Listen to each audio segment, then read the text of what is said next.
தாய் தமிழ் உறவுகளுக்கு வணக்கம். சற்று முன் துணை முதலமைச்சர் பதவியில் நியமிக்கப்பட்டார் என்ற தலைப்பில் இந்த காணொளியை காண்கிறோம். கர்நாடகாவில் சிவக்குமார் புதிய முதலமைச்சராக பதவியேற்க உள்ளார். 14 அமைச்சர்கள் பட்டியல் வெளியிடப்பட்டுள்ளது. முன்னாள் முதலமைச்சர் சித்தராமையா அவருடைய மகன் அமைச்சராக அறிவிக்கப்பட்டுள்ளார். கர்நாடக அமைச்சர்களில் மிகவும் மூத்த அமைச்சரான பரமேஸ்வர் இவர் முதலமைச்சர் பதவிக்கான போட்டியில் இருந்தவர். இவர் தற்பொழுது சிவக்குமார் அமைச்சரவையில் துணை முதலமைச்சராக அறிவிக்கப்பட்டுள்ளார். பரமேஸ்வர் கர்நாடக மாநில காங்கிரஸ் கட்சி தலைவராக பணியாற்றியவர். முன்பு துணை முதலமைச்சராகவும் பதவி வகித்தார். தற்பொழுது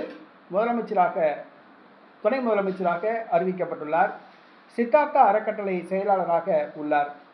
2025ஆம் ஆண்டு கபடி போட்டியில் பந்தயம் மற்றும் சூதாட்டத்தில் இவர் பணம் கட்டியதாக இவர் மீது உயர்நீதிமன்றம் வழக்கு பதிவு செய்தது.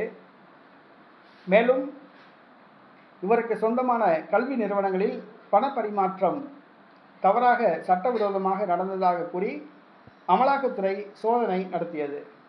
கர்நாடக மாநில தலித் தலைவர்களில் முக்கியமான தலைவராக பரமேஸ்வர் விளங்குகிறார். அவர் கர்நாடக மாநில துணை முதலமைச்சராக தற்பொழுது நியமிக்கப்பட்டுள்ளார்.